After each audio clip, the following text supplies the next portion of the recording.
Hey guys, Butch Hartman here with Jace on Speech Bubble. I've got the creator of Johnny Bravo, Van Partible.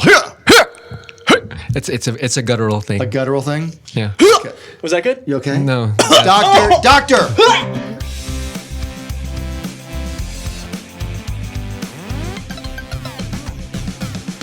I worked on SWAT Cats, I know. And then you came in. When did you show up? What year was it? I pitched my show in '93. So I started. The funny thing is, I was supposed to start on, I think, January 17th, 1994. Right.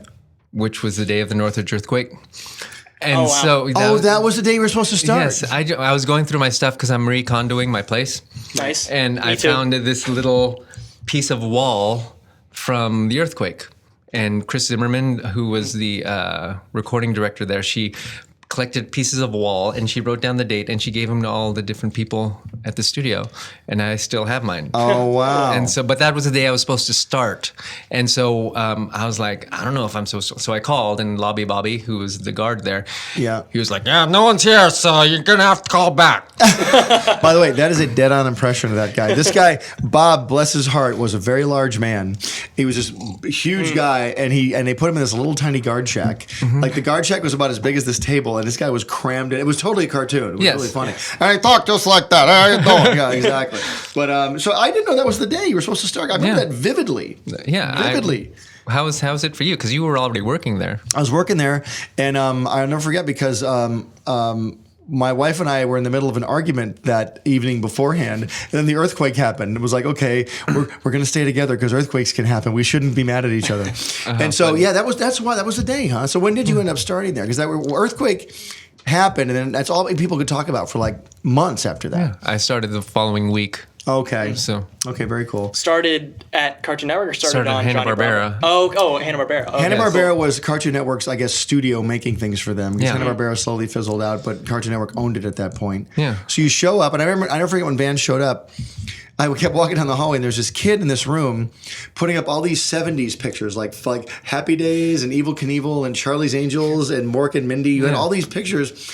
I'm like, that stuff I would put up in my room. It was like, wow, I think, did you get them from Dynamite Magazine or I something did like get them that? from Dynamite Magazine. And the funny thing was, the first day I started, I was sharing one of those suites, which was like one of those rooms that they took down the wall, so it was like a larger room. Yes, yes. And so I was on one side, and then Paul Rudish, who's doing the Mickey Mouse shorts right now. Yeah.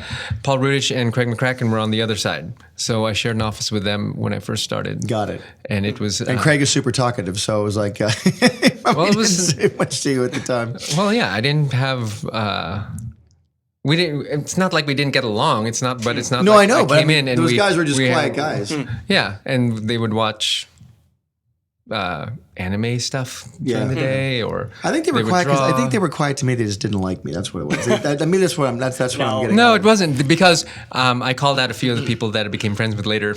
That they would come in, all the Cal Arts contingent would come in, and they'd go say hi to Craig and Paul, and I'd be on the other side going, "Hey guys, I'm Van," Yeah. or I wouldn't, and they would just completely ignore me. So Yeah, it was yeah. one of those kind of things. That happened to a lot of us there. Anyway, but with the Cal Arts contingent there. But yeah. everybody was really nice. I'm not trying to bag on anybody, but that was my experience, because I was a new guy from Loyola Marymount, and I knew nobody. So I'm sitting there going, I want to meet people. So I made it a thing. I'm going to meet one person a week. That's the kind of person I am. There you go.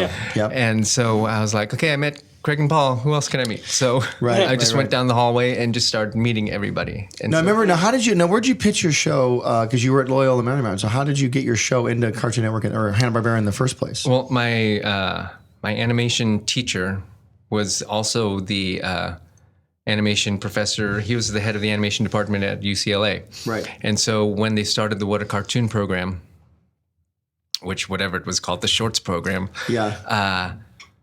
he was friends with Buzz Potemkin, because they both had worked on the pirate one, Peter Pan and the Pirates, together. Okay. All right. And so he's like, we're doing this big search for cartoon Geniuses. cartoon geniuses. Yes. And he's all, we want to look at student work.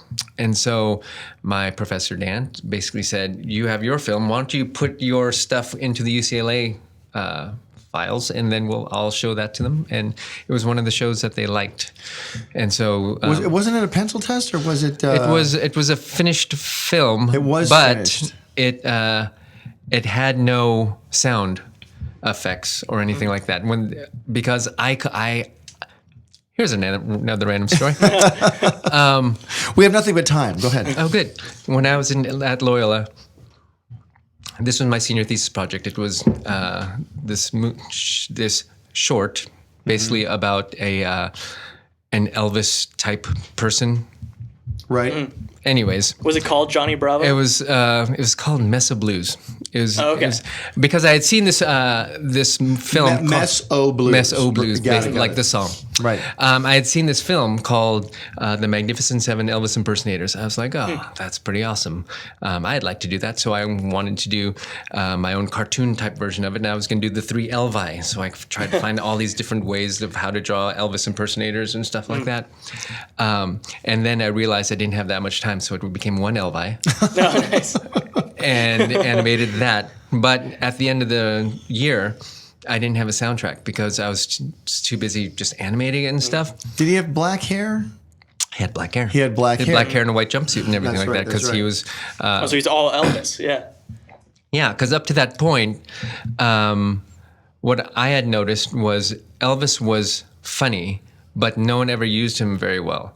So if you ever watched any type of Elvis cameo in any cartoon, in any film, it looked like this. It looked like something's going on, blah, blah, blah. Then an Elvis impersonator comes in, or Elvis comes in, and he says something like a song lyric, hey, little miss, whatever. Hey, little missy. Yeah, he says something Right. Elvis-y, and then he says, thank you very much, and then he leaves. That was the gist of every single Elvis cameo. Right. And I was like, he's so much more funnier than that. Yeah, that's true. there's Elvis is very funny. Yeah. Yeah, and so Mark and Brian on the Mark and Brian show, KLOS. That was a radio show here in That Los was a Angeles. in radio the show. 90s. It was one of the biggest radio shows in the world for like a long time. Yeah, Brian Phelps used to do this Elvis impersonation about this type of Elvis character who liked to eat meat and chase girls.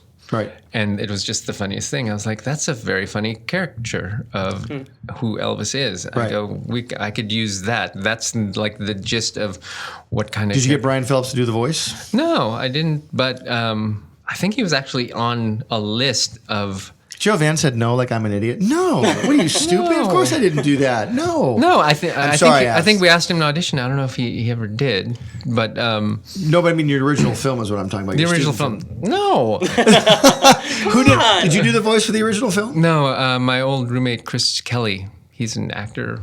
Got it. He did it. I think I'm going around about. I'm going to pull you back in. So, Van, so your student film gets picked up, but at Hanna-Barbera, right? Because of Buzz Potemkin, who worked over there. Yeah. Right. But it had no soundtrack, so I had to basically do the whole soundtrack myself. So what the film that they saw was me doing all the different voices.